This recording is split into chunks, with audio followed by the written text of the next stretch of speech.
Hey guys from Soaps Pass and PE Slick Podcast. Thanks for joining me today for another interview with Soap Stars. God bless you guys who's been following me. I've had a lot of people on. I'm having a blast with it. Joining me this week is a blast from God Likes Past. This is Bryan Buffington.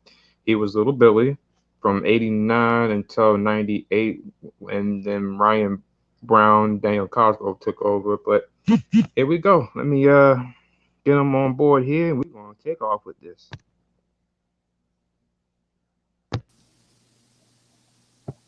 Hey Hey, Brian, how you doing? good. How are you? I'm doing good. I'm just Hey, trying to get set up here. Hold on a second. Where's it? okay. Oh, here. Because the iPad, the camera's off to the side, so it's a little awkward. So I'm just gonna flip it around.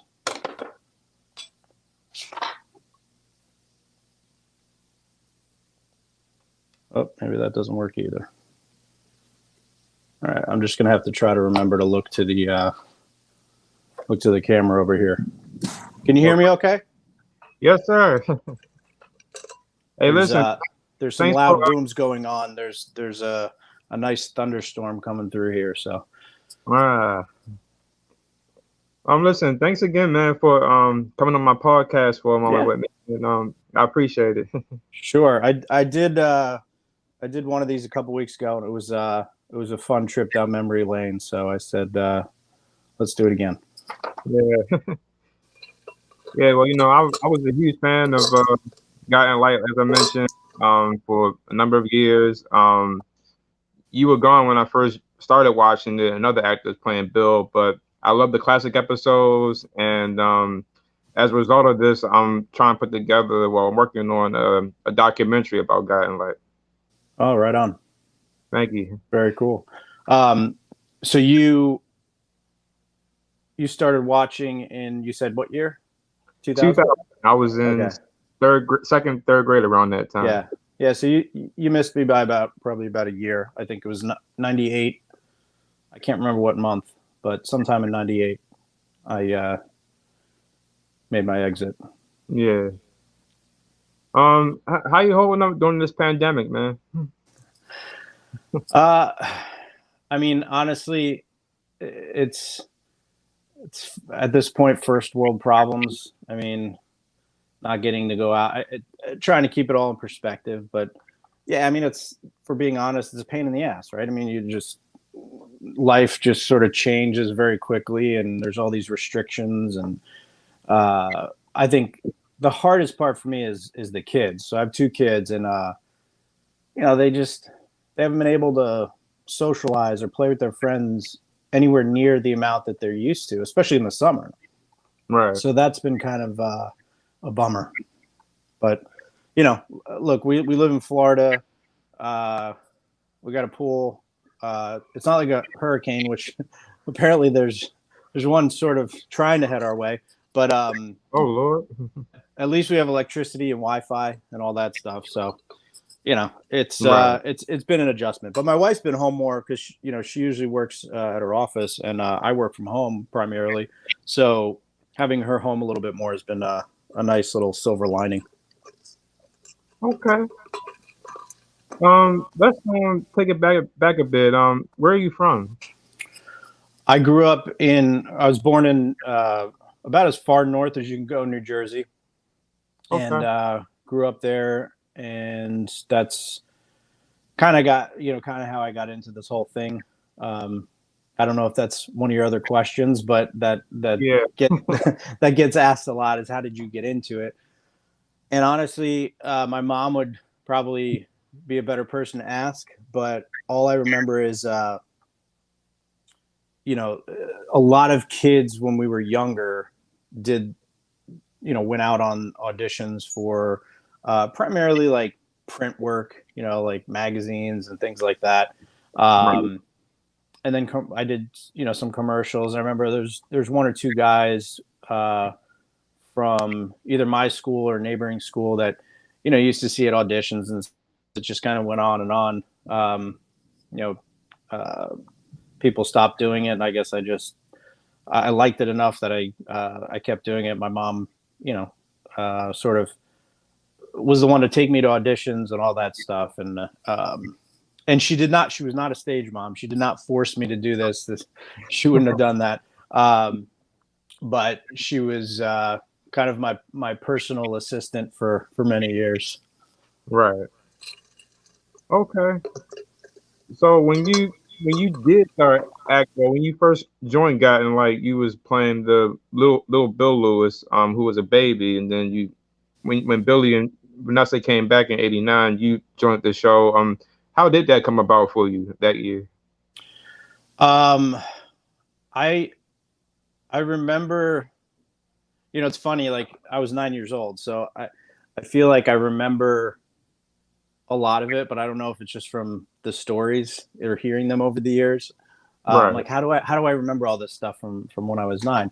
But I don't know. Maybe it was just one of those things where it was such a pivotal moment in my life that I remember all of that. But uh, I think it was I think it was the first TV thing I went in on. It was just supposed to be like I think originally a summer part. So they just wanted to have little Billy all grown up, kind of there for the summer and the Bauer barbecue and all that stuff, I guess. Right. And I remember meeting Jimmy Bohr and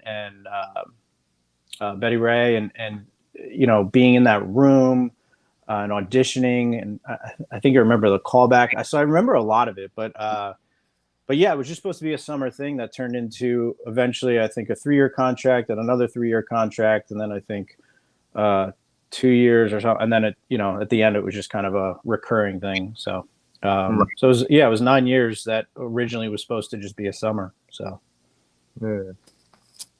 You know, your portrayal as little Billy, my mother remembers you real well. Like whenever I show the guy in like if we were to watch it and the intro comes up and you pop up, and she'll be like, "That's my little Bill." I guess because Bill was a little he was a good character, and then when the story changed and they paired Billy with Nadine and Vanessa with Fletcher, he was trying to break them up a lot and try and get Vanessa right. back with.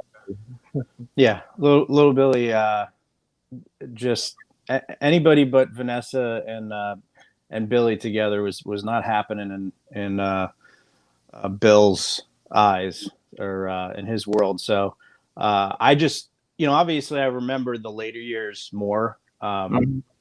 but so I remember the Matt and Vanessa and Bill being kind of a pain in the ass to them.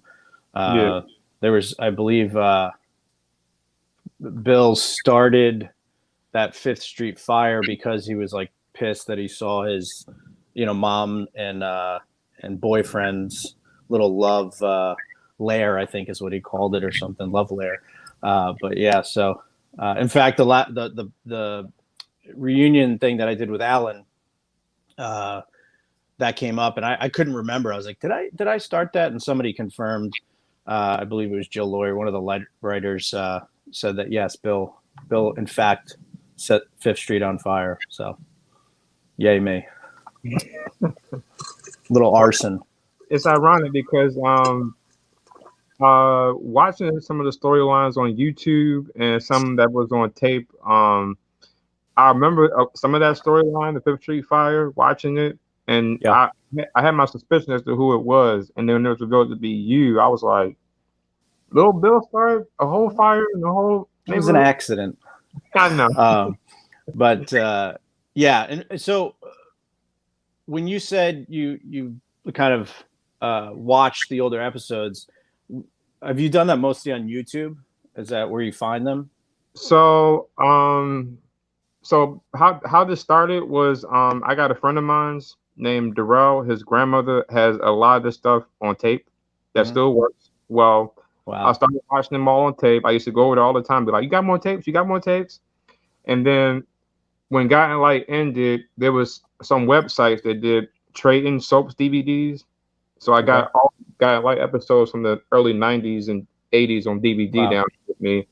And then some of the episodes from '93 till '95 I don't have, and a guy named Mike started posting all the episodes. So between what I had on DVD and what he posted, that's how I got hooked. Yeah, because you know when this sort of pandemic began to feel, or when we sort of realized it wasn't going to be a quick thing. Um, I guess I can't remember exactly when Alan Locker, for anybody who doesn't know, he started this locker room, YouTube reunions with all these soap people, mainly Guiding Light and As the World Turns, but because those are the two that he worked for. But I remember seeing the first one or two and just being like, oh my God, like it's so good to see these people. I haven't seen them in so long. Right. And so I went on YouTube and I kind of just went down this rabbit hole, and I didn't know like how much was on there. I was just shocked. I'm like, holy cow. Cause that takes a lot of work. You got to take the VHS and transfer it over to digital and then upload it. And I mean, so you obviously know one of the people who were doing that. I saw, I think it was like 2, maybe 3 screen names a lot when I would click on these videos, and shout out to them. Thank you so much for putting all those on, because I know my mom like taped a lot of stuff when I was younger and my dad put it on DVD, but there's a lot of stuff that I think even they didn't have from those days. So it was wild to go back and just like start watching these videos, and all of a sudden little me would pop up, and there were some scenes where I'm like, actually a lot of scenes, the ones that were when I was, closer to 17, 18 years old, that I don't remember ever doing. I'm like, it was just such a surreal thing to kind of like go back and watch those after all these years. So, so God bless whoever put those on YouTube, because that provided me hours and hours of entertainment during this pandemic. So thank you. Yeah, it was. He got a lot of material. This Mike guy. Unfortunately, recently his channel got deleted. I don't know why, but unfortunately, yeah, I don't know why, but unfortunately, copyright stuff. Yeah. And then there's some episodes I posted a few years ago on my Soaps Past channel, because normally I put promos of stuff up, and I got some guy like from 91 and 92 on my channel. So, but yeah, I don't know what Guy in Light. It was a good show. I think so. Yeah. I know you was off the show, but what was kind of your reaction when you found out it was ending in 2009? I was sad. I mean, it's funny you asked that, because I saw a picture of the cast when it was later. It might have even been the year that it got canceled. And I looked at that group, and obviously it was a lot of people that came on after me, but there was still like 15, 16, I forget how many I counted, that I essentially grew up with on the show that were in that picture. And so I was thinking about how hard it must have been for them, still being on the show after all those years to say goodbye.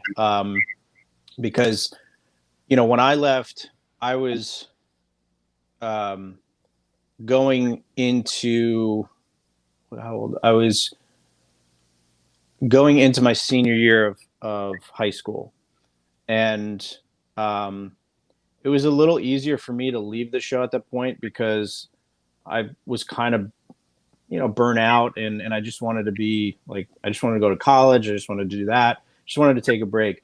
But had I been on the show and years later and it got canceled, I can't imagine. That must have been so hard, because even for me, not being on the show after all those years, to hear that it was going off the air was so sad, because it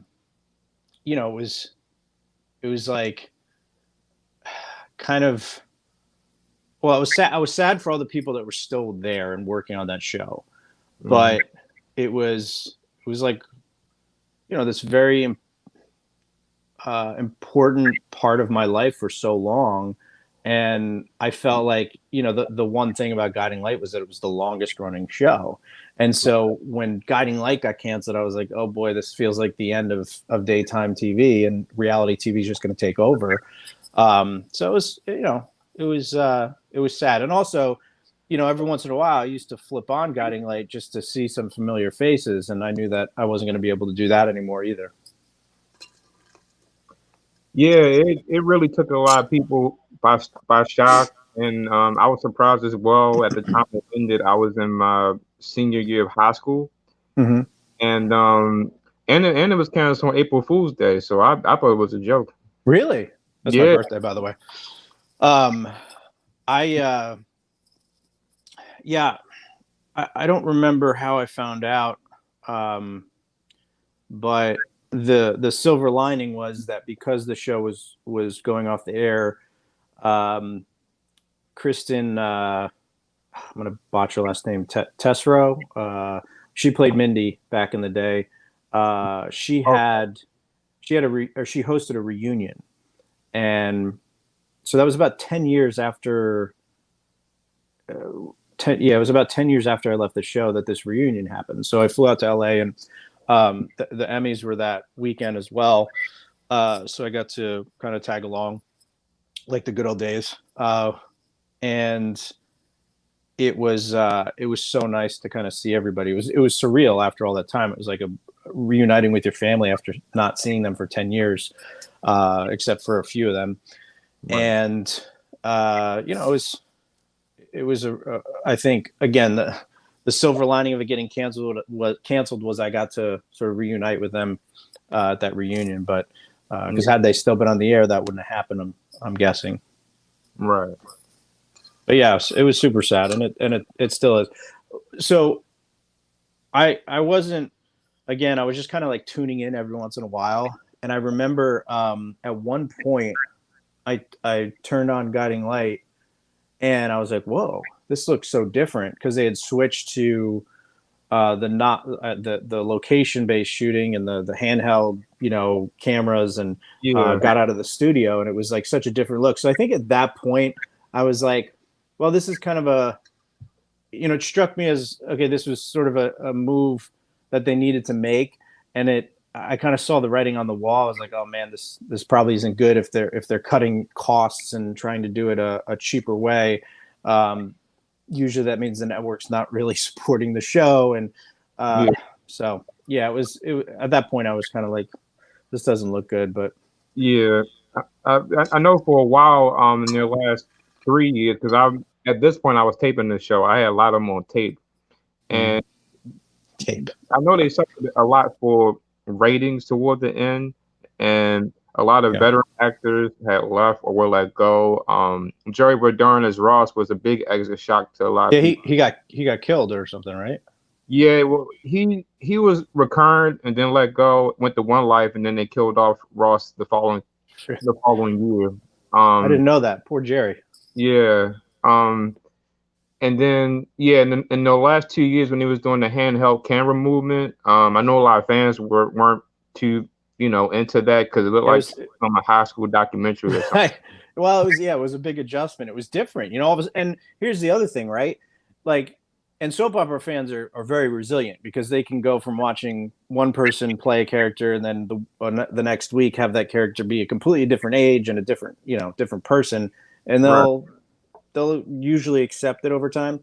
But you took a show that had all these sets, like Cross Creek, and all these familiar sets that people would see, and then you changed everything, and then it was just a completely different look, a different setting, and uh, that's got to be tough to adjust to as the audience. So Right. I'm sure that didn't help everything, but they did the best they could, and unfortunately they just didn't have the support that they needed from the powers that be. I'm assuming that's kind of the case. That's how it usually goes. So Yeah. um, And when I the networks realized they could make more money, or have higher profit margins from reality shows, because they were so much cheaper to make, and the talent wasn't really established. So they didn't have to pay them much, and you know, at the end of the day, it's usually about the money, right? yeah, yeah. Um yeah, and I remember talking with Grant Alexander too, who played Philip. He mentioned the same thing, that around that same time, I guess Procter and Gamble was ready to move on at that point, and that ended, and As the World Turns ended as well the following year. Um, Yeah, makes sense. do you have any memories of working with Krista or Kimberly Sims as Mindy? Um, Krista, I did not work with. She was gone by the. I don't remember if Kimberly was there. I'm pretty sure she was there when I got there, or she came on shortly after. But I think she was there before I started. Um, but so it was Kimberly Sims for however many years, and then Barbara Crampton, and then there was, I believe, one other Mm-hmm. actress, and then Kimberly Sims came back at some point. I remember for I don't know if maybe it was a few episodes. Um, but I love Kim. Kim's the best. We still keep in touch on Facebook. She's awesome, and you know, we always refer to each other as little brother and big sister. So it's nice to have those relationships from so long ago still kind of have those lines of communication open. And I think the world of everybody there, because they were my second family. Right. I for roughly half of the time from 9 to 18, I was with them. Right. So it was, to them it might have felt different. The relationship might have felt different because they were all adults and grown up. I was this kid just kind of learning and watching and observing. So it had a huge influence or impression on me. And I don't know exactly how, but I'm sure it shaped me into the person I am today in some way. Well, how much similarities were you as Brian and you as Bill Lewis? I mean, were y'all similar in any way, even today?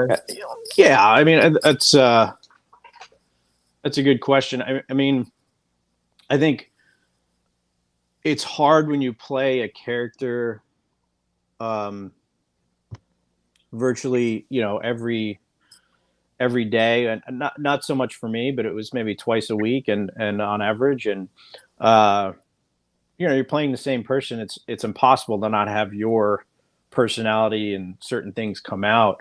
Um, and I think when they first started writing like the teenage storylines, Right.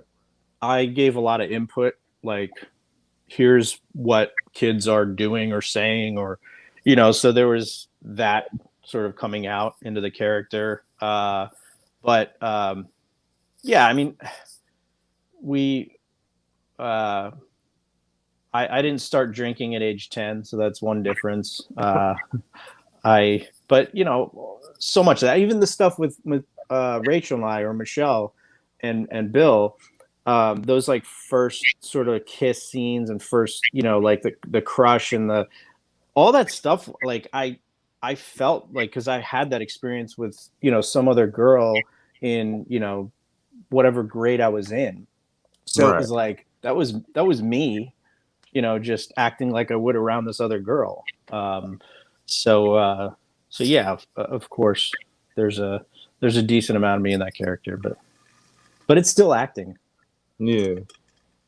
Was it a challenge between like filming the show and going to school at the same time? Were you doing both? Yeah. So I I don't think I had a tutor until I went out to LA for like an extended period of time. Um, you know, Not that grade school and high school isn't hard, but Hmm. it's very different from, I think, college classes, because so much of it is, you read the material, you learn it, and that's what you're tested on. You're not really tested on applying it and all these other things. So I had a very good memory. So I would just get the notes from one of my friends, and just sort of study their notes, and then I'd be able to sort of take the tests. And so, and like, I was a I was a an overachiever when it came to academics until senior year. Then I slacked off majorly. Once I got that acceptance letter to college, I was like, all right, it's time to what do they call it, the senior slide. So yeah, I mean, it wasn't that difficult.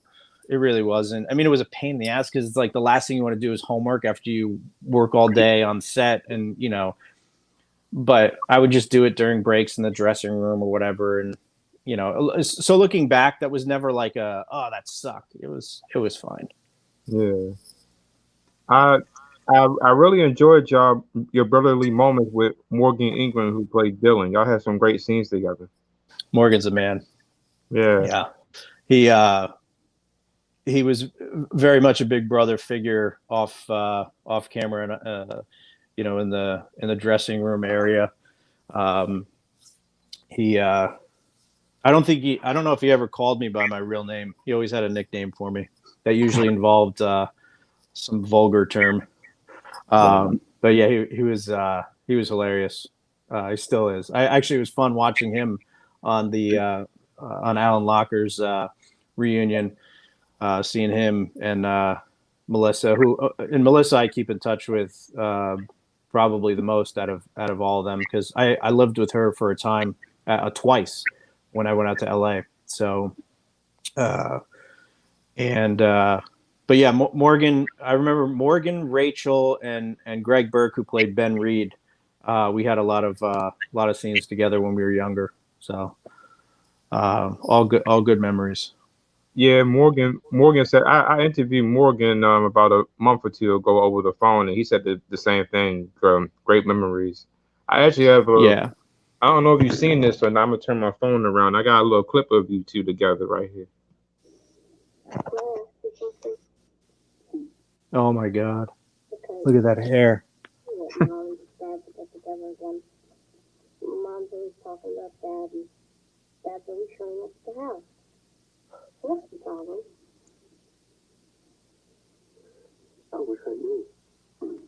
Look at that hair. Oh my God, that's amazing.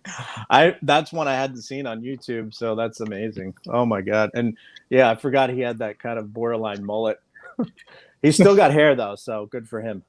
Unlike Yeah, me. yeah. I I had mean, dude, well, when you see the video, like you look at my hair, I'd like, I look back on, I hated my hair that's probably why I don't have any. God was like, you know what, you hate your really? hair, it's gone.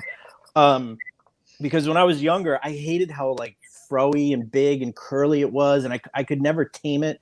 And I would see my friends with like straight hair, and I'd be like, oh, I want that. And I think I just complained about it too much, so God was like, all right, see ya, no more hair. But it's Yeah, easier now because I just shave, so it's no maintenance.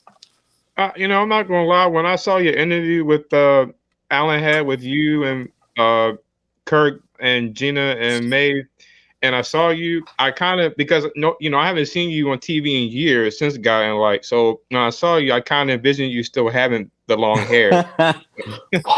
What happened? Yeah, it's not cancer, thankfully. It's just genetics and you know the way life goes. I guess I had like 20 years of luscious hair, and that was all I got. So Yeah. Um, did you work with or have any memories of Wendy Monash who played Dinah? sure, absolutely, yeah. Wendy was great, and I can't. Do you remember what year she came on? I don't remember. She joined in '95. 95. Okay, so yeah, it was 15. We had a lot of great scenes. Her being the kind of bitchy, troublesome half sister coming into town, and she's great. I mean, I feel like she's one of the underrated, actors then and even now. I know she's on that Yellowstone, and she's terrific. There's been a few shows in the past that I've watched where she was on it, and she's always great, and it's fun to see, uh, you know, all those people kind of still working. Now, I know you was a kid, and I know you probably get asked this scene a lot. But what was your intake on that episode when little Billy started drinking, and he asked Billy, "How long was it before you started?" Like they was arguing about that. Yeah, I actually saw a clip um, on YouTube where Billy, uh, I guess I got brought home from school, and Billy comes in like, "What did you do, boy?" or something, and uh, That's talking And about. I actually kind of vaguely remember that because I remember Jordan, you know, I mean, he was so good, and he just, you know, legitimately, it was like scary seeing this big guy, like, you know, yelling at you. And, but, yeah, and, you know, Jordan was awesome. He just, everybody used to say, and again, this was when I had hair, but how much that we looked alike and how great the casting was. And I never really thought about that or sort of uh, looked at it to I guess until I don't know, probably when I went down that YouTube rabbit hole and I saw scenes of us together, and I was like, wow, you know, like from this far away now, kind of watching that, I'm like, we did look like father and son. It was pretty crazy. Y'all did. That was one of my favorite scenes of y'all. That scene, and then and I don't remember this, the scene where y'all in the bathroom shaving. Shaven. I knew you were gonna say that. That comes up a lot. It still does when people, and believe it or not, even without hair, people still like will stop me and be like, "You Bill Lewis?" Or I'm like, "That's crazy that you just recognize me, and that's crazy that you know you remember." But so fans are like that. They because they live with you so much.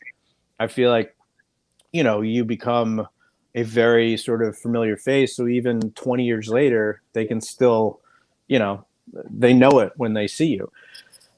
So anytime that happens, I would say anytime there's a conversation about Billy and Vanessa, that scene always comes up.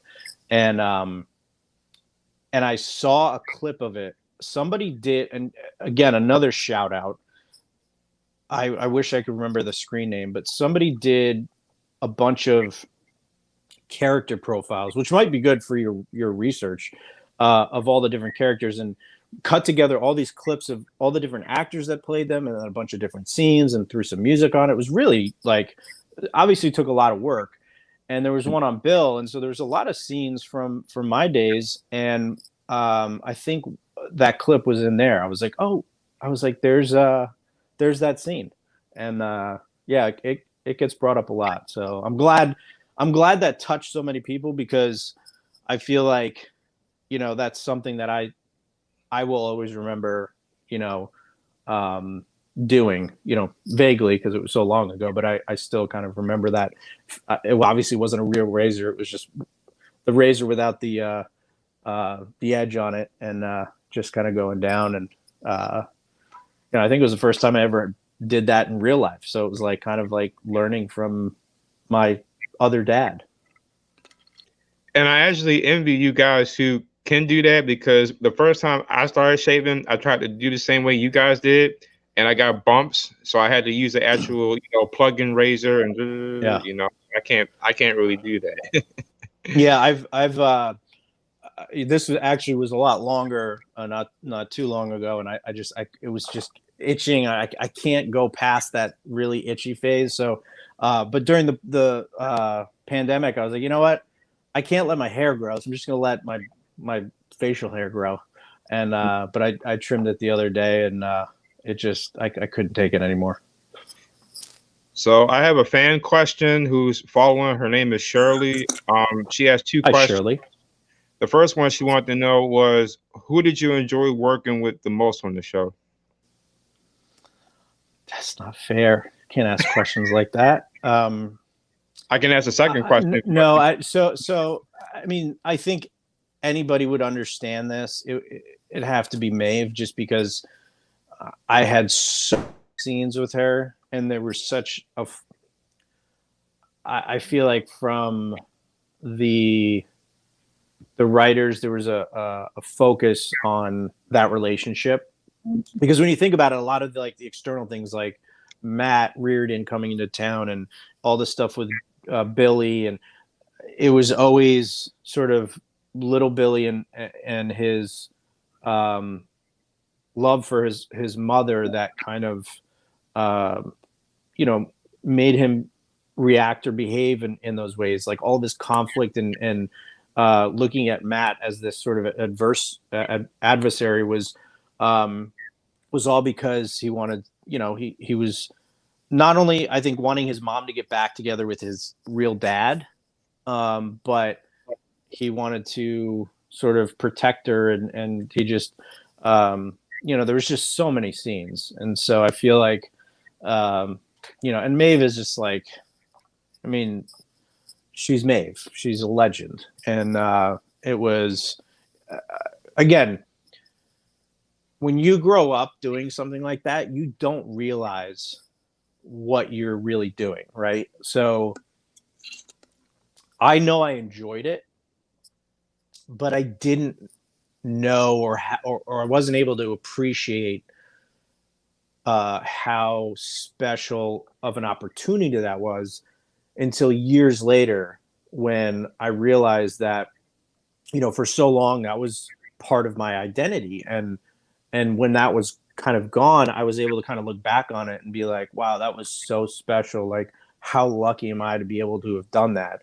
And not only that, more specifically, working with people like that, and especially, Maeve and Jordan, for so many years. And then obviously had a lot of great scenes with Rachel, and then Rebecca in the later years. But, when we were younger, it was Rachel, and we had so many memorable scenes together, because I think that was kind of before all the teen movies and the sort of the teen focused vision. And so it was not, I mean, I guess it was rare, or it was not seen a lot to on soap operas, to watch these kids grow up. And, it was usually about the adults and all the scandals and the love affairs and all this. And it was like kind of cool to see these two kids, growing up before your eyes. And we literally did, because, it's a soap opera. It's on every day. And, we were on there for, I think, at least 5 years together before she left. So, yeah. Maeve is the answer. And the second, I'm gonna comment on that in a second. And the second question she asked was, and I was going to ask you about this too. What do you remember about working with HB, Larry Gates? I remember, I kind of remember Larry and Bill Rorick as sort of a package, because they were kind of like the odd couple. They were so different. And, right. But, I say this all the time, and it's kind of, it sounds cheesy, but they were, a sort of have you seen the show Dark yet on Netflix? No. Okay. It's wild. It's crazy, but it reminded me of that. Like, it's almost like working on the show was sort of a parallel world, where like that was my family. And then, when I wasn't working on set, I had my real family. And so I was going to throw out a reference to there, but anybody who's seen that, it was like, I had my origin world, and then, the whatever Honus and Marta world was the acting world. And so Larry Gates, Bill Rorick were very much like grandpas. I was young. I would sit down. They would, we were sitting around on set waiting to do something. Come here, boy, and tell me stories, make me laugh. And Larry, and he's exactly like who he was on camera. Just this like funny, very just a huge presence. And then Bill was more refined and very more, I don't know, gentlemanly is the right word, but just more refined. And he would teach me about Shakespeare, and he would give me like stuff to study about, all sorts of things. And it was very much a grandfather grandson relationship. And again, that's one of the blessings of growing up on a show like that, where you really are a family. Yeah, and Guy and Light really was like that, a big family. And I remember telling this with Tina and some of the other shows, because I don't know if you watched any other soap operas, but a lot of their shows changed cast all the time, and a lot of you guys stayed together on that show for a long period of time, and y'all got along so well. Yeah, I never watched other shows. Actually, I didn't even watch Guiding Light unless it was on in the dressing room or was on at home, and my mom was watching or something. Just because I was a kid and I was like, I don't want to watch myself, and but I knew everything that was going on from reading the scripts, and so and then like I said, in the green room, they would have when it was on, they would have it on that TV. So if you were sitting in there kind of hanging out, you would be able to watch what was filmed a week ago. Now, one of my favorite moments between you and Larry was there was an episode they did in '92 for Hamp's bachelor party, and it was you, Ben, Henry, and HB playing cards when the episode started, and all four of y'all was sitting around outside talking at night. One of my favorite moments with you guys. Yeah, I remember that. There was a scene where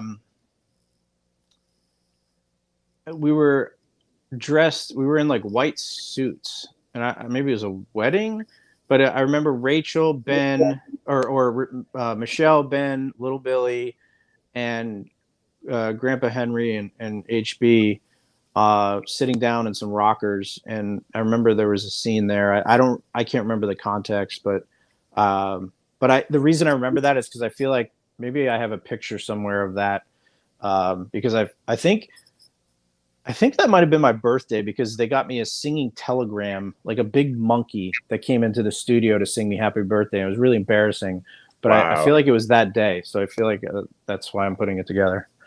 Yeah. Do you have any memories of Hamp, Vince Williams? Yeah. I brought him up when we were talking on Alan's reunion. He was asking about people that are gone now that we'd love to, see. And I figured it was like Guiding Light people, because there was a lot of people that passed away, since I started. And even when I was there, it was, again, you talk about sort of growing up on a show. Like I experienced death for the first time, or knowing somebody well that was all of a sudden just gone. And so, I remember Vince in the early days, because he was, Billy's buddy, and there was a lot of scenes where he was there, and he was like a cool dude. I mean, he played the sax, and he was just had this great voice, and it was just like an awesome guy. And so when he passed, it was super sad. And I remember going to that service, and I remember like bits and pieces, and it was just like, the first time that I was like kind of dealing with that whole thing, which was just another learning experience, I guess. And but yeah, he was awesome, man. He was the man. Yeah, I liked Hamp. He was one of my favorite. Well, I loved everybody, of course, but I loved Hamp. And the nickname I used to call him whenever I watch an episode, I would say Hamp, the cool jazz saxophone man, because he played the saxophone, and because he was one on the show that could rock a ponytail. Well, that's right. Yeah, the little, yeah. And he used to rock these like God, I don't know what they're called, but they're like sandals with they were like closed-toed sandals, but sort of like weaved. And I remember that, like, random stuff, because nobody else was wearing them. He was just like, dude, this is my style. But yeah, and I mean, you talk about like a very non-diverse sort of cast. It was nice to have Vince on there, and I think they got better over the years of being more inclusive of actors representing all different walks of life, and so it's like I think growing up on a show like that and being surrounded by a lot of different people is another great thing that I got to be around, because my hometown was like, Pleasantville, just, small town suburbia, nothing ever happened. And it was, I think, good to be around those people on the show because, you were aware of adult issues and people kind of all of the different interactions. And so I observed a lot and learned a lot by being around those people. But I'm going off on a tangent. But the point is that Vince was a very very special guy, and even though I didn't know him for a very long time, I think the fact that I was young on the show when he was there, he was very much like kind of an uncle. And so I still remember him and think of him, all the time. And, I picture a couple of pictures of him that if I'm scrolling around, I see him, I'm like, oh man, there's Vince. And so it's, it's another unfortunate, you know, Guiding Light cast member who's no longer with us, but it's also good that you have those memories and that experience of knowing them. Yeah, because like you were saying, a lot of people since that time has passed away, and a lot of people that was loved on the show. I remember talking with Tina Song was Lillian on the show, Oh right? yeah, of Yeah, course. I've interviewed. We're like good friends now. I talk to her a lot, and I remember telling her and some others that when I started doing my podcast, um, y'all didn't work a lot together, but Marge Ducey, who was Alexandra Spalding, Oh I yeah. was in the process of getting ready to interview. Well, trying to reach out to her for an interview because I love doing Guy Oh in Life man. and Yeah. all my children. And I found out she passed away, so I didn't get a chance to, reach out to her because I loved her and I know Beverly. people. Yeah, Beverly is Alexandra. Both of them are real Mm-hmm. good.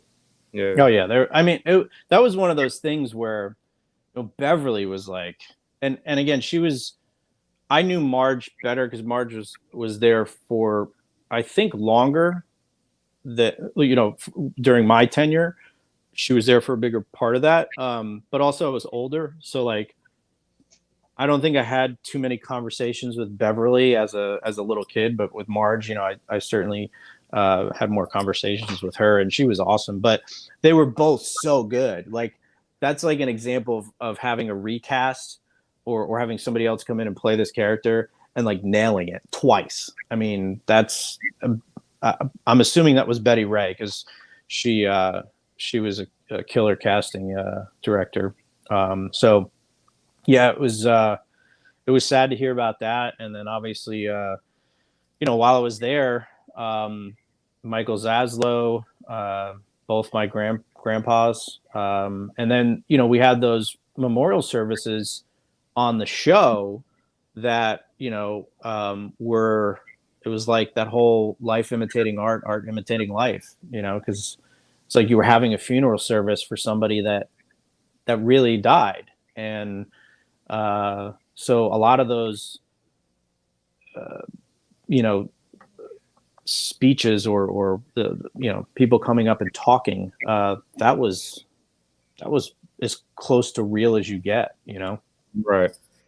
Yeah, well, one of the things that's going to come up in this documentary I'm doing is I'm going to do a section that talks about those who passed away, and I'm doing a special side about Michael Slaslow, who played Roger, because his passing was tragic as well when he got Yeah, the yeah. He LS. and I've known a few people who've been impacted by ALS, and some directly and indirectly, and um, it's such a horrible disease. And I've known a good friend of mine's mother lived with ALS for like,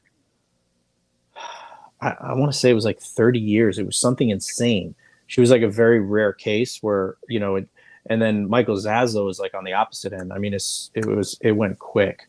And it was so sad to kind of see this guy who was just such a strong person and actor. And it was so funny because he was such a bad dude on the show, and he was like, you just so easy to hate, but he was like the nicest guy. And it was just and he was such a sweet man.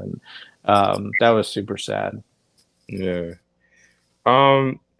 So, what kind of music do you like? I don't know if you've ever been asked that before. Um, I have a okay. Let me answer this way. If I had to just like have 5 bands on rotation all the time and I couldn't listen to anything else, um, Tom Petty, my all-time favorite. Pink Floyd, um, Guster, uh, probably Counting Crows, at least the first 3 albums. And I know it's kind of cheesy, but it was such a huge part of like my teenage years. But Dave Matthews Band, just because it was when I was in my sort of teenage kind of partying high school years, we would go to all these concerts. Dave Matthews is like always the best concert because it was, the tailgating was awesome. Everybody was just there to have a good time, and and I, again, I would say his earlier albums. I don't listen to a lot of his newer stuff, but I could listen to those guys just nonstop for forever if I had to. And those Yeah. of you might, Guster's like a lesser known band. They had a couple mainstream hits, not really, but they're just amazing. I could listen to them, just them, for forever. But Tom Petty's my all time favorite. If anybody wants to know that, and I got to Yeah. see him the last tour when he died, because I used to try to go anytime he came into town. And quick funny story, my wife bought tickets, and she would always joke that this was the last time we were going to see him because he was going to die, because she thought he was like this old fogey. I'm like, dude, it's Tom Petty. He's rock until he's like 100. So she bought tickets, and she gave them to me to hold on to because she'll lose them. And I sold them because I found, like, on Ticketmaster, these 2 seats pop up on like the third row, and the seats she bought were like way in the back. So I sold them and bought the more expensive seats, and didn't tell her Right. until we got there. She's like, "Wait, where are we going?" I was like, "Oh, I forgot to tell you. I sold your tickets and I bought better ones." But I was so glad I did, because that was the last show that he ever did around here, and I got to finally see him like up close and personal, and it was amazing. It was awesome. I've almost sweared a few times here, so hopefully you can bleep it out if you have to. No, hey, listen, it's cool. Okay. I mean, Well, it was fucking awesome, is what I was trying to say. I'll never forget it. listen, it's cool.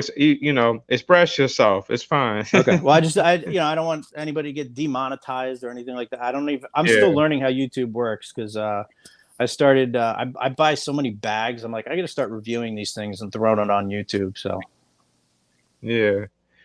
If you've been in Michelle, because y'all three was kind of a dynamic on that show. Y'all had your own show. And in some ways, y'all reminded me of it was a show called Boy Meets World. yeah, Topeka Y'all, and yeah, yeah, y'all remind me a little bit of them, where you was yeah, Corey and he was Topanga. yeah. No, they had that too for sure. And who was the other guy? Sean, the best friend Sean. on. Okay. What's Yeah, it? Ryder Strong, right? Is this the actor? Yeah, yeah. yeah, I never watched that. I mean, I watched it like when it was on, but I never watched it religiously. And but it was a great cast. I mean, it was obviously a hit show. So, but yeah, we definitely had that. And Greg and I had a lot of uh, I think more fun stuff on the show. But the three of us would always be together in some capacity. And there was obviously we were the only 3 kids at that time on the show off camera, so we hung out a lot. yeah. I don't know if you've seen this as well, but I have another clip for you. This is one with All you right, and Rachel right here. This was in December of '93. all right, hit me. Hold on. Michelle, wouldn't it be neat having one of these to drive to school? I suppose. Is that the golf cart? License or anything, because I see real little kids driving around the golf course all the time. Ah, You wanted to ask me because it's getting cold out here. Oh, remember that? yeah.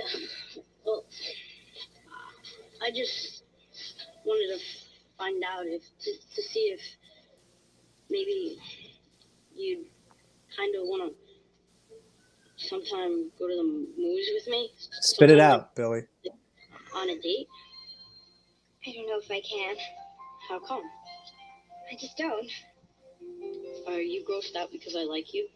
No, don't be silly. That's great. She was so good. Rachel's so good. I like vaguely, I remember her saying that one line because she said it like the same way every time because she was, again, she's a much better actor than I am, but she was so good, and I like remember that because those were scenes that I was genuinely nervous about because, well, because I knew like I was worried like I didn't want to be too like people were gonna watch it. I was afraid that like a girl that I liked was gonna watch it and be like, oh, he's uh he's weird or he acts, and I'm like, but I'm acting. I hope they realize that I'm acting. But it was just that kind of nervousness of um that I've felt about, and again, I don't remember who it was at that particular time, but there was obviously a girl there in my real life that I had a crush on. Did I lose you? You look frozen. You look like Han Solo in The Return of the Jedi.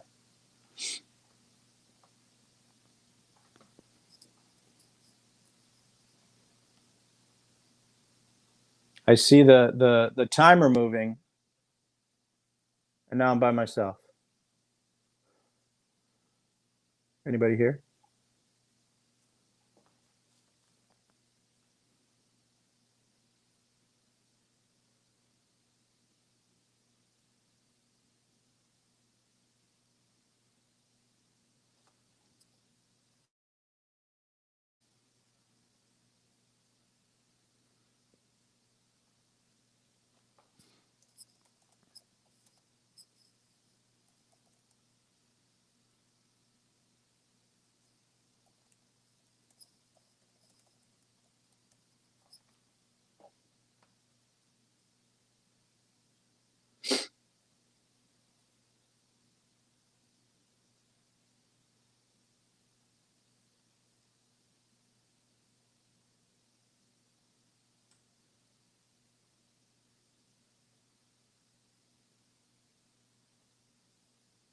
Well, if anybody can hear me, I'm going to try to get this reconnected. But I'm going to leave here.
I hear something.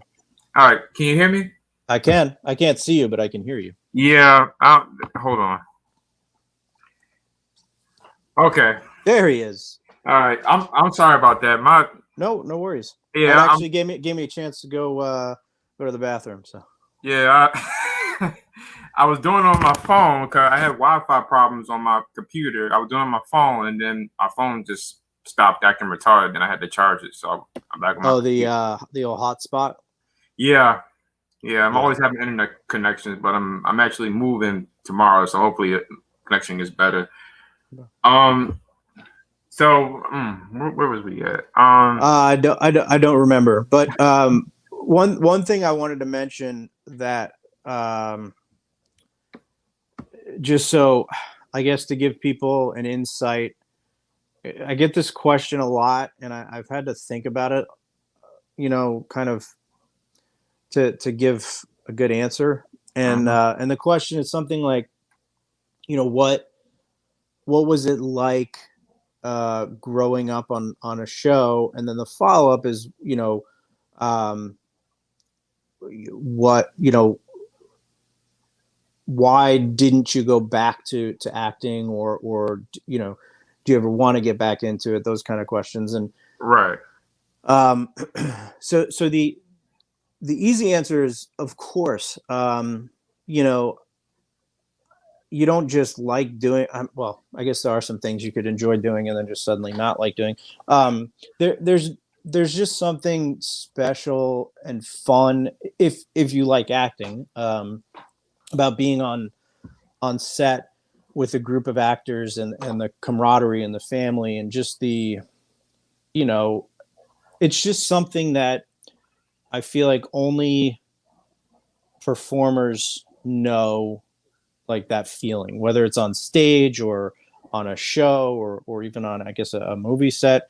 But with a soap opera, because it's day in and day out, 5 days a week and 52 weeks a year, and then you're on this show for however many years, some of them 30 plus years, 40 years.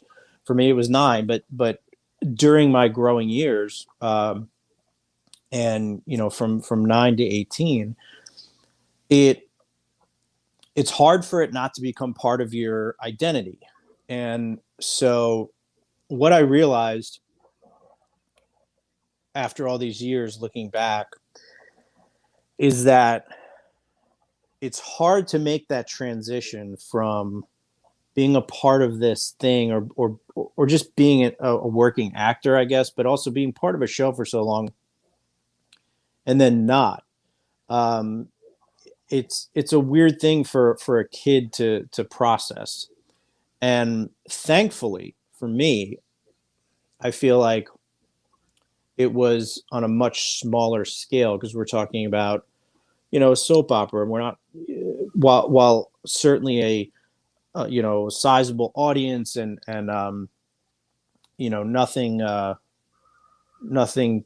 it's not like it's small potatoes. But I'm talking about some of these kids that grow up on like these huge shows or in these huge movies, and then all of a sudden they find it hard to find work, or they grow out of their cute phase and they're no longer being casted, whatever reason it is that they no longer are working. That's a really like weird thing to go through. And so for a long, even in college, because I wasn't that far removed from it, it was still so much a part of my identity. Because like anytime my friends and I would meet somebody new, one of my wise ass friends would always bring it up, like, "Hey, you ever watch Getting Later?" And it's like, no. Well, first of all, I'm not on that show anymore, and it's not something that everybody watches. So it's not like a huge show or huge movie that everybody has seen. So there's still you still have the ability to live in somewhat obscurity, because you're going to get recognized every once in a while, but it's not like, you're Macaulay Culkin or Corey Haim or some of these younger actors that grew up on these huge movies. So the point is, I understand now why those kids sometimes go off the rails. And it's sad because there's no support system, and there's very little like help for kids making that transition from being these huge stars, to basically going back to, not being in the limelight. Right. And so you have all these people around you, more so for them, but even I had certain experiences where it was like not normal. It's like, why is this person being, so nice? Why am I getting to do these things? Why am I getting paid to sign autographs in this mall? Like, what is going on? And so when that stops, it's very easy to understand why these kids can sometimes, resort to things that are, not good for them. And thankfully, I never went down that path. And again, I think a lot of it had to do with the fact that it wasn't nearly as much pressure as some of these other kids have had. Having that perspective, I can see why that happens, because it was hard to go from, being a part of this thing to not, and then eventually sort of exiting almost entirely from that world. And Right. so a lot of the questions I get are about being a kid or growing up on these shows. And I think that's an important part to convey, because I don't know if I've ever talked about this, but it's very difficult to have something or feel like something's a part of your identity and then it's not. It's a weird thing. And so all I'm saying is I sympathize, or I can understand why some of these child actors, do crazy things, because it's hard on your psyche, and it's a tough thing for a kid to have to deal with, that change or that transition. So not that, again, I'm not pitying myself, Right. because I had an awesome experience and opportunity, but that transition is not easy when if you keep on going, obviously it's fine. Just like that sort of trajectory that most people assume that you're going to do. And Right. so when you don't, it's like, it takes a while to sort of realize, like, I'm not an actor right now. I was, and I would love to do it again someday, but right now this is who I am. I'm a dad, I'm a husband, I'm a business owner, I'm, and my hobbies are, writing music and photography or videography. That to me gets all those like creative juice. But would I love to act again? Yes, absolutely. But I'm just not in a position to. I don't live in New York or LA, and it's just I get my sort of I quench that creative desire through other ways, and so I've learned to deal with it. But again, the long-winded summary here is that I get why these kids go through tough times after they're used to being on these shows, and then not. It's kind of weird. Oh, absolutely. And that's probably why a lot of people, especially people that was on maybe kid shows in the 90s and 80s, you don't see them anymore because a lot of them, they got out of it. And Mm-hmm. then, like you were saying, people that had it rough, people that turned to drugs and stuff like that. And a lot of them not here anymore as a result of that. I mean, it Wow. is tough. But it does seem like, when you got off the show that you had a good life. And I was going to ask you that. I mean, what was your life like after you left the show in '98? I was a huge, I was really into baseball, and was very focused on that. So had a great senior year, and again, I just didn't want to miss any of the. I didn't want to miss anything with my friends, Right. and when that became more of an issue than like, oh, what are my scenes today? When I was more concerned about like missing time with my friends, or missing a baseball practice, I was like, yeah, this is, you know, everything worked out because they were planning on, I think, rewriting all the younger characters and making them older. I was one of the last ones to sort of still be there because they aged or, recast Michelle, and they started bringing in these sort of older actors to play younger characters. Like Rebecca, when she first came on, I thought she was like 2 years older than me, and found out she was like, I don't know, 8 years, 10 years. I forget what it was, but she was, a lot older than I had thought. And Right. It was, I think you could tell, it was just it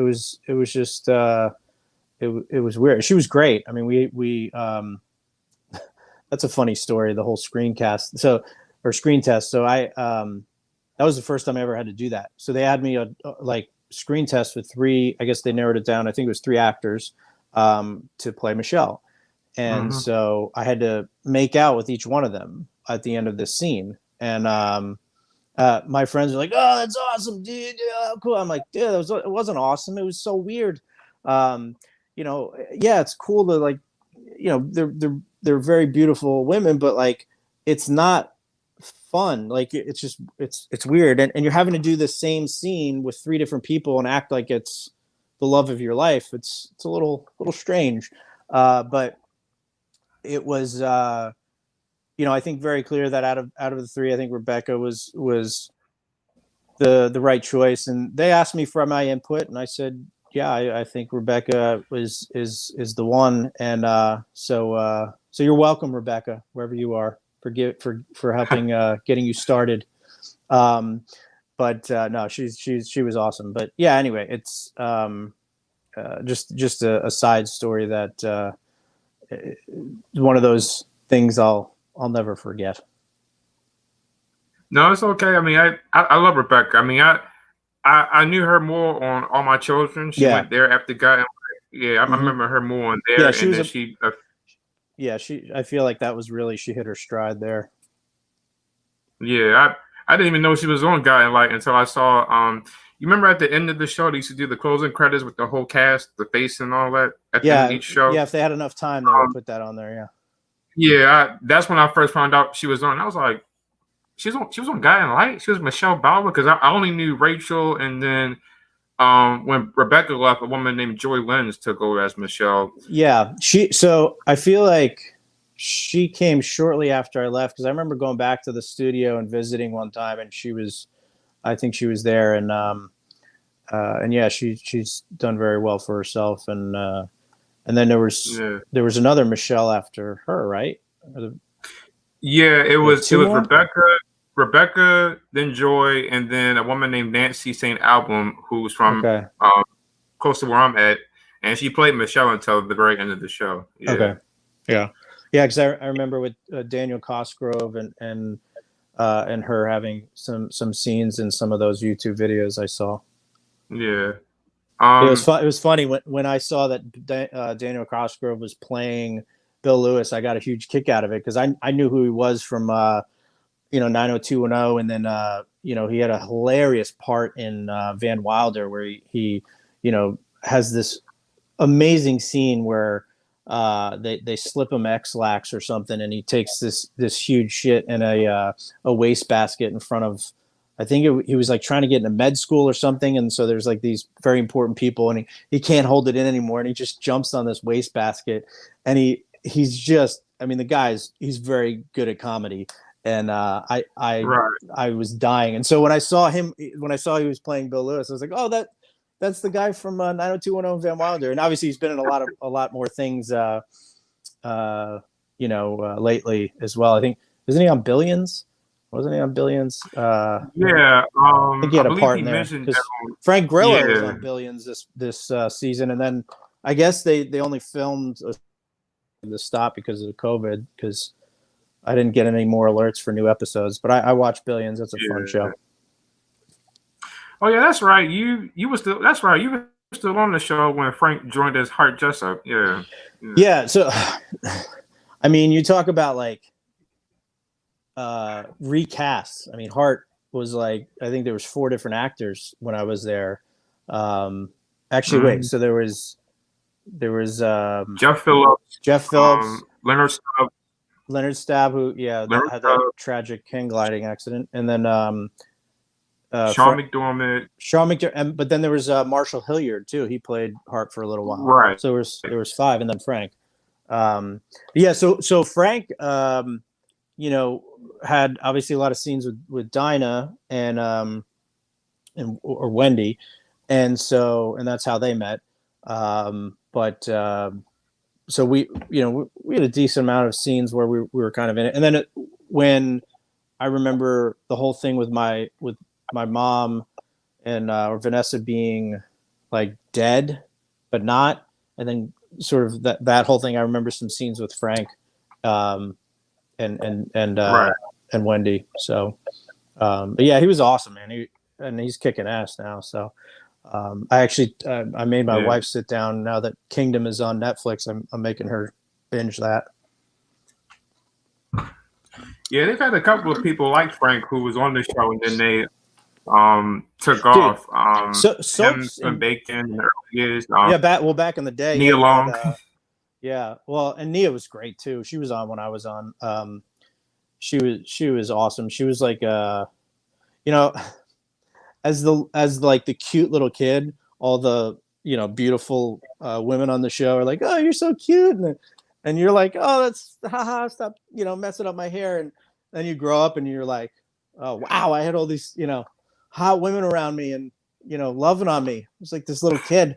But yeah, Nia Long was one of them, and Cynthia Watros, and Tay Diggs was on there too. There was quite a few that have gone on to do really great things. So, and then obviously more recently, Tom Pelphrey, who I want to say, whoever voted for the Emmys this year, what the hell were you smoking? How is Tom Pelphrey not, if I'm saying his name right, how is he not, the guy should have won. He should have won. He didn't even get nominated. I'm like, what? I mean, holy cow, Ozark's a great show. When he came on, I was like, oh, that dude was on Guiding Light. I didn't know his name. I just recognized him from some of the photos, and he fucking killed it. He was so good, and such a shame that he didn't get nominated. I mean, he will eventually, but that was one of those snubs that just sucks. Yeah, I mean, listen. When he was on, I remember when he was on Guiding Light, and his character Jonathan was kind of like the bad guy turned good guy, and the way he played him. I mean, watching it, I kind of knew like he was going to go off and do bigger things. And yeah, Kim, I haven't seen this show. I know. Oh, you haven't seen Ozark? No. Beth Chamberlain, who I interviewed this Monday, was telling me about it. But no, I haven't seen it. Mm-mm. Oh, you got to watch it. It's so good. Yeah. It's one of the best shows on right now, or the best shows that is still active. Yeah. So Bryan, what are some? Well, I know that the year is winding down, but what are some of your current plans for the rest of the year going into 2021? Oh man, I just can't wait to travel again. But the kids are going back to school. COVID. Yeah. Well, the kids are going back to school in a couple of weeks. They go to a very small school where they can kind of control a lot more than some of the bigger schools, and they're doing everything. So we're like, okay, we feel comfortable enough, and that's kind of one of the things we're anxious about, to see how that goes. And I think as long as it doesn't get worse, as long as we're trending in the right direction, I'll start to feel better.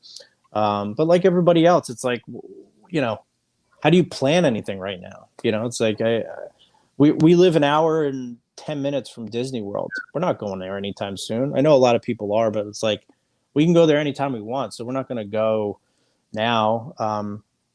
And we've been to the beach a few times, which is about 35 minutes from us, and it's been fine. They've been doing a good job keeping everybody apart. So, but yeah, man, to answer your question, I think just trying to,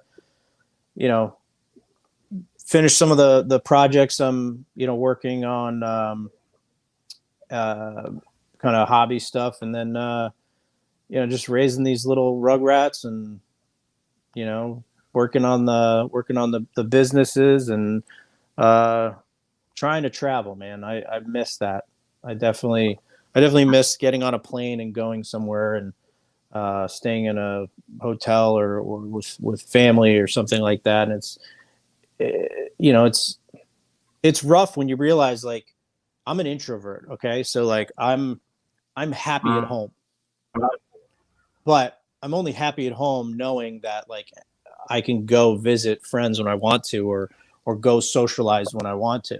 And not being able to do that is like, we're human beings. We need that social interaction. It sucks. And I think like everybody that's been watching these reunions, everybody's kind of in a similar boat. Obviously, some are struggling more than others, and that it sucks. So I'm not complaining. First of all, let me make that clear. We're blessed, and it's all first world problems for us, and it's all relative. But we have toilet paper and paper towels. So thank God. Amen. Yeah. So one thing I wanted to know, his name is Calvin Black. Calvin, what's up, Calvin? He wanted to know what was your memories about working with Robert Newman, who was Josh Lewis. Robert was, at least in my young kid eyes, was like the serious, like, but not strict, but like, the uncle you didn't want to like screw up in front of, like, or you didn't, you wanted to be on your best behavior. In real life, he, just a sweet man, and God, he ended up being one of the patriarchs of that show. He'd been on it for so long. It was actually awesome hearing his stories on some of these reunions. And, but yeah, he was great. And I remember early on, we had some really good scenes when I was younger, and he had that nice bushy, almost mullet hair and the beard. Obviously that style changed over the years. But yeah, Robert's great. He's super talented too. I didn't realize, for the longest time that he could sing, and he was a stage guy, and I've seen him pop up. I think I want to say he was on Homeland or something. I saw him, pop up one of these shows I was watching. I was like, oh, there's Robert. My wife gets annoyed because like we'll be watching a show and I'll be like, oh, I used to work with him. She's like, yeah, I know, I get it. But it's great because like you said, these shows, especially Guiding Light, were like these breeding grounds for these really like talented people, and they just went on to do bigger and better things. And so it's cool to see them. And then even like Offspring, like Kim Zimmer's son is this huge star on what's it called, the Animal Kingdom, that show on TNT, and he's kicking ass. And so even like sons of people I used to work with are now crushing it. So and I remember Jake too. Yeah. I have 4 more actors for you before we move forward. Just to ask you about the first one. He was on there briefly. But he took over for Jordan Clark. Jeffrey Scott. He played Billy briefly. Yep, I do. I remember him. I still remember what he looks like. And I that's another guy I think I saw pop up every once in a while on like random TV shows. Honestly, I don't remember a lot, but I do remember obviously it being strange that a different actor was playing my dad, but I knew that was part of the gig. They even had like, I don't know if Maeve was sick. I don't remember what the issue was, but there was a time where they had somebody play Vanessa, and it was like just like I don't know, maybe a day or two, and that was weird. But yeah, you act, and but I remember Jeffrey being I think a good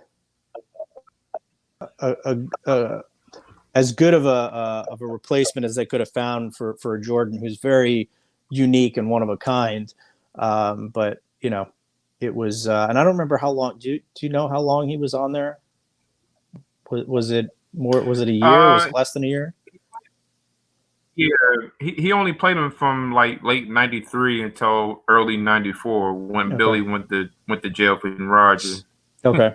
Yeah. Yeah. And honestly, like Yeah, that's another thing where I was like young. I kind of like, I didn't really know what was going on. I didn't know, why, Jordan wasn't there. And, he was obviously taking a leave and dealing with some personal issues. And I didn't really, you know, I was aware of a lot of things when I was young, but I didn't know everything, and I didn't need to. But I think Jeffrey did a good job. I mean, he had obviously some very difficult shoes to fill, and had a really hard time, or not a hard time, a hard job, and he I think did did a good job. So wouldn't want to be in that position. I'll tell you that much. oh yeah. Whenever somebody leave a show, it's hard for another actor or actress to replace that role, especially for a handful of years and make it their own. So yeah, they did good bringing Jeffrey in as Billy. The second actor is of course Jay Hammer, who was Fletcher. Yeah, Jay is one of those guys that you loved having around because he was just hilarious. And what was great about Jay was you never felt like you were like a kid. Like he treated you like you were one of the adult actors. And he it's funny, you like remember certain things about people. And this is gonna sound really weird, but I just always remembered he had like the nicest hands. Like they were just so like I was like just I'm like, how does a guy have nice hands like that? And But he was awesome, man. And I can't remember what year it was, but he had a bar down somewhere downtown in the city, and I went there to see him, and that was pretty wild. That was probably the last time I saw him. But if he's out there, I still think about him, and obviously, again, one of the guys that was there for pretty much from day one that I was there, and any scene that I had with Greg, who played Ben, generally Fletcher or Jay was involved, and he was awesome. I mean, I've never been asked that, so that was a really good question because most people don't think of Jay Hammer and or Fletcher and my character. So, but yeah, Jay was awesome. Is awesome. I guess that shows you. I guess that guy like I that I Jay Hammer. I remember real well from he was on the Jeffersons before coming on Guiding Light, and him playing I mean, of course, he wore the Fletcher hat all the time, almost every episode. That hat that he wore all the time. And he was a cool guy. He played that role for a long time. Yeah. My third actor, y'all might have hearing was the little girl who played Marva, Ashley Belden. Yeah. So that she was little Marva, and yeah, she was Mara when I got there. She was I think there before I was, and I believe the first scene that I was in was with her at like some barbecue or pool thing. I remember I had to run in with a beach ball, I think, or some type of inflatable, and Aunt Reva was there, and so Mara was there, and but yeah, she was a talented little girl, and was just so cute. And so Alan did a reunion with all of the Maras, I think a few days ago, and I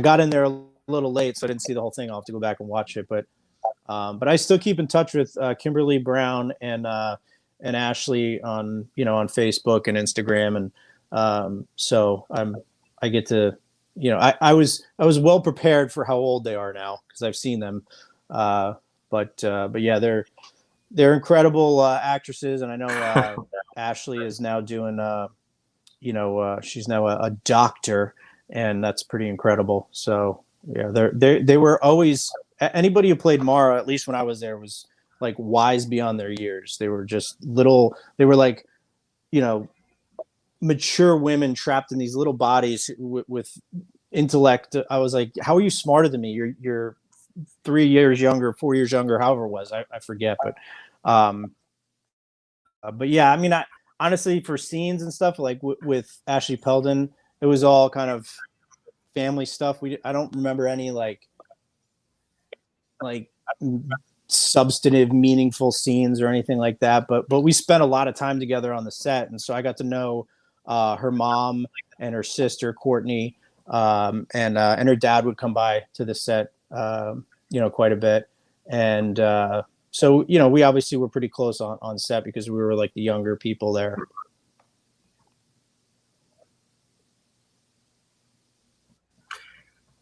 And the last actor, I was going to ask you if you worked. Y'all didn't work together a lot, but he was on Got in Life for all those years.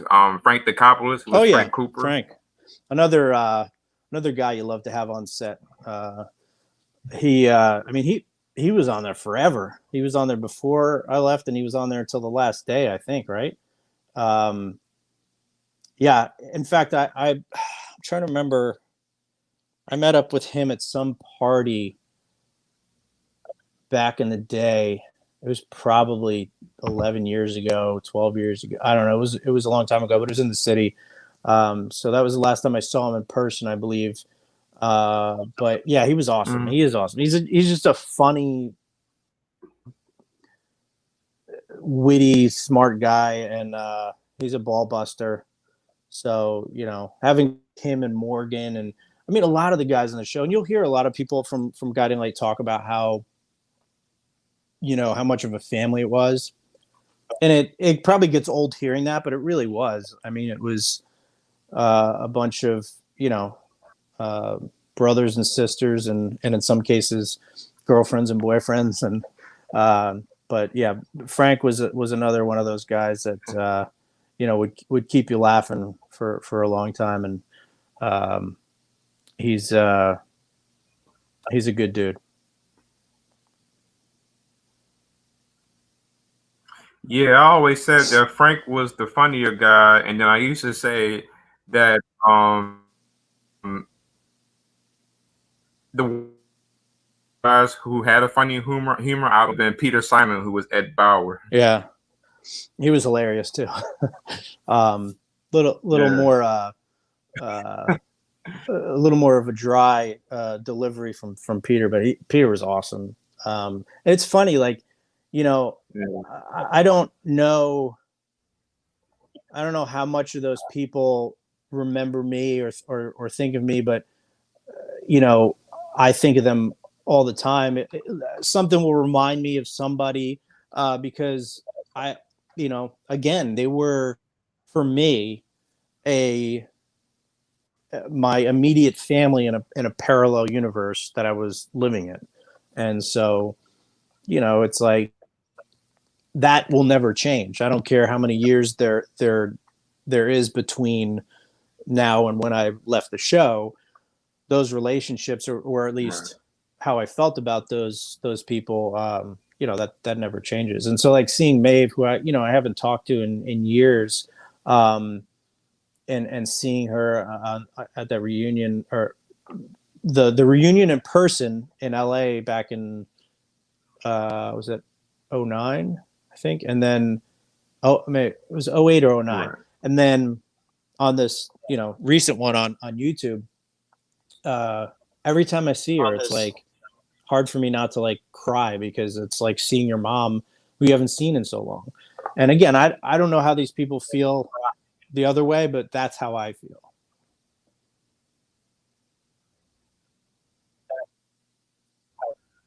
And of course, because you and Maeve had such a good chemistry, as if you was her real son, and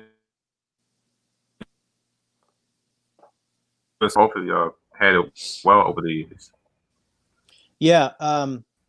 Kim Zimmer said something on, was it, I think it was Kim and Robert, I think were talking about with all the actors that played Mara.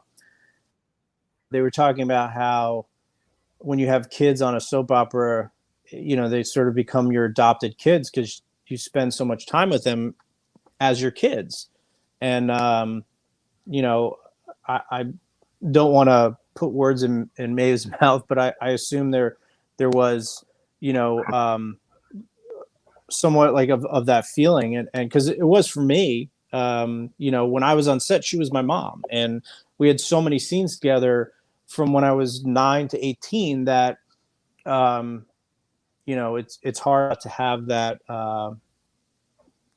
that type of relationship and to feel that way even to this day. When I see her, I'm like, oh my God, it's Mom. And Maeve's amazing, and I was, I unfortunately didn't realize it until later on in my life. But I'll give myself a break because I was a kid, right? And it sometimes takes time to understand those things. But it was, I was so lucky to be able to play Bill Lewis and to be, Maeve's son and work with all those people. So. Right. I'm sorry. Miss Shirley, the same fan I had, she wanted to know what was it like doing the Christmas shows. Chaotic and just like any wedding, or I remember we did like this masquerade ball or some type of ball where I was dressed up as was it a Union soldier? I think it was like this wool gray, like stifling hot uniform with the hat. And it was miserable, but it's also just chaos. And to a lesser extent, Christmas episodes were, but I will say this, because soap operas are filmed so close to when they air, usually it's like within a week or two. It's not like a movie where you might film a Christmas scene in July. With soap operas, you're filming the Christmas stuff right around Christmas. So it would always have that kind of Christmas vibe to it. And it was like, again, you're with your other family and you're on a set, and you're opening up fake Christmas presents, and the alcohol isn't real, and it's you're reciting lines, but it still has that feeling to it. So yeah, I mean those were certainly special too because everybody's together. It's like the Bauer barbecue and Christmas. Everybody's all the actors are in one place.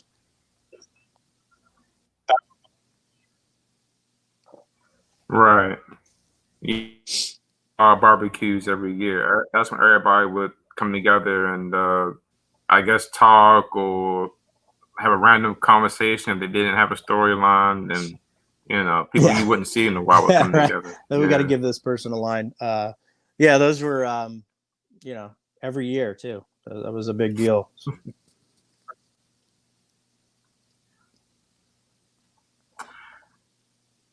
I was gonna do a little pop quiz with you. That's something I do with some of the people I've talked with before, because you was around in the '90s. I was born in '91. Oh wait, is this pop quiz about the show or just in show at that time? Okay. And see you getting.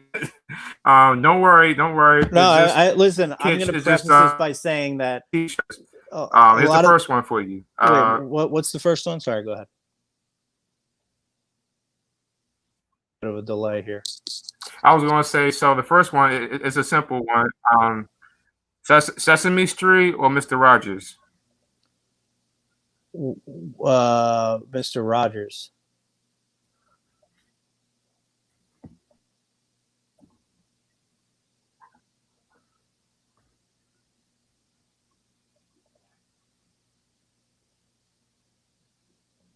Is this Oh, sorry. Well, hold on. I didn't So hear what's you. the question? Like, what did I like better? I mean, yeah. I mean, Mr. Rogers over Sesame Street.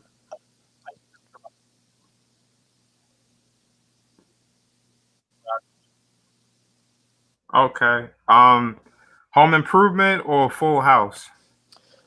I was a Full House guy. TGIF, baby.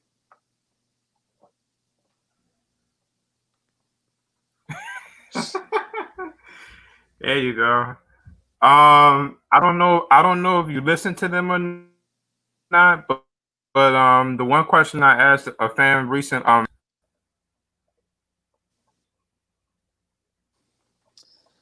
Ah, I got to go with NSYNC because when I had curly hair and I was skinnier, um, a lot of my friends thought I looked like Justin Timberlake, so um, I have to side with him, and also he's out of all of those kids become probably the most famous and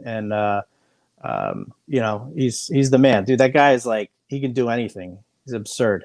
It's actually sickening how talented. It's really gross.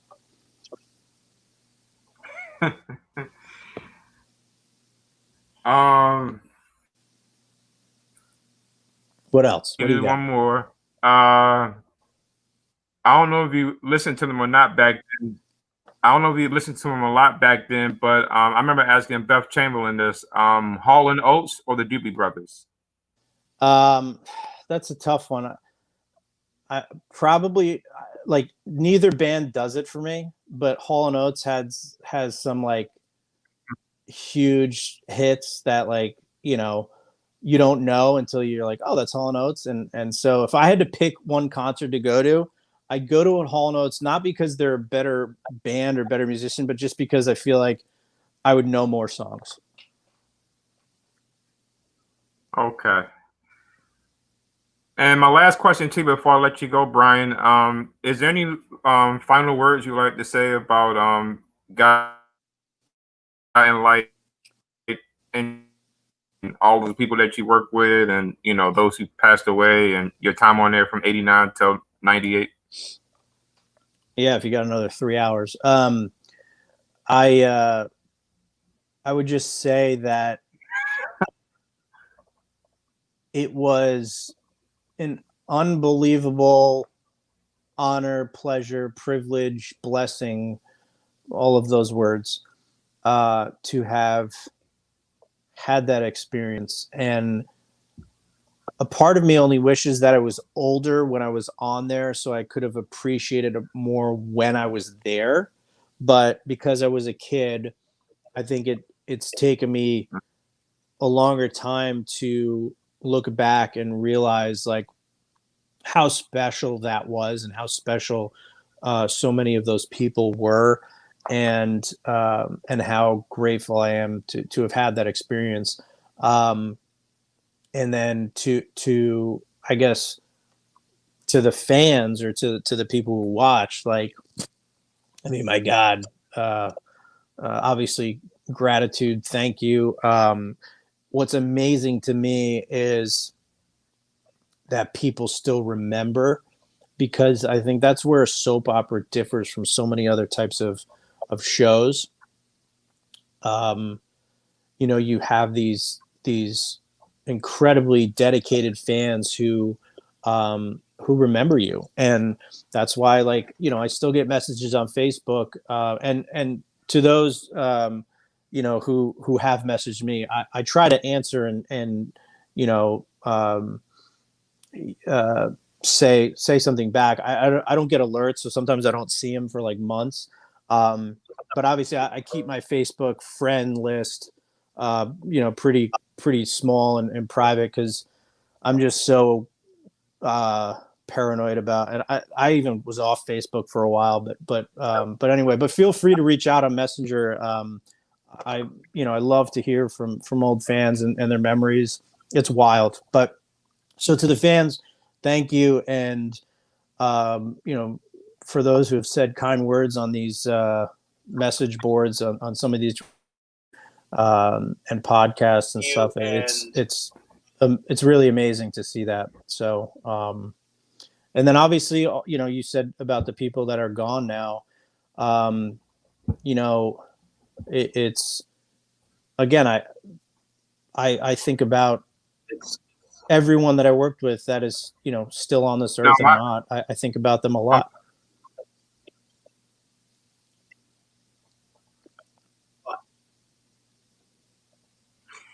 Yeah, and Brian, as a fan of myself, I want to thank you for your part as playing Bill Lewis on Guy on at that time. But your portrayal as Bill was really dynamic. It was good, and it was what I believe what made Guy Light so good in the '90s. And it was. Thank you for what you did, Brian. I appreciate it. Thank you.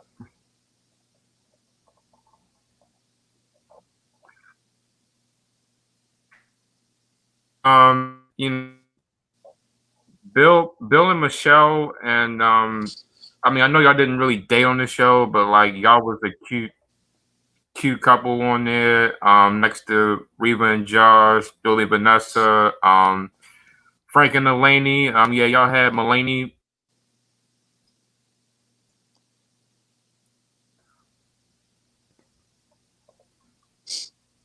Say that again. Missed that last part. I was saying, okay, I was saying, next to Bill and Michelle was like when y'all were kids.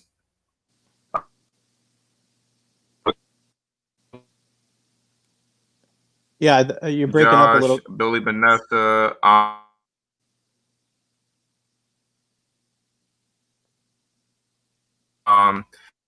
Remember Elaney, Frank and Elaney, Mulaney? Yeah. Melina Kanakarides was there for a while when I was there, and then Jennifer came on, and they both were great. I can retard it again. Yeah. Yeah. Here we go. Can you hear me now? Yeah. Better. Can you hear me? Yep. Okay. All right. But Brian, thank you for coming on my podcast, PE Slick Podcast and Soaps Past. I had a blast talking with you. Me too, man. I've had a blast talking with a lot of people that's been on my podcast. And thank you. And I want to send you a email. Thank you as well once I sign off here. But thanks, and be down the line I can have you come on and we can talk some more about Guy and Light. Awesome, man, and good luck with the research project. Like maybe later in the year. Yeah, good luck with the project. I look forward to seeing it. Thank you. I will send you an email when I'm gonna email everybody. Awesome. All right, man. Have a good one. All right, you too. Thanks, man. Bye-bye. Oh shoot. Guys, thank you for staying tuned in. I have to apologize for the bad internet connections. I'm trying to once by next week or in a few weeks or so when I get another interviewer on, things will get a little better with that. But again, thank you to the fans who have been watching. Brian is on the list of people who I've enjoyed talking with. I plan to get some more on here real soon. And thanks for watching and stay tuned.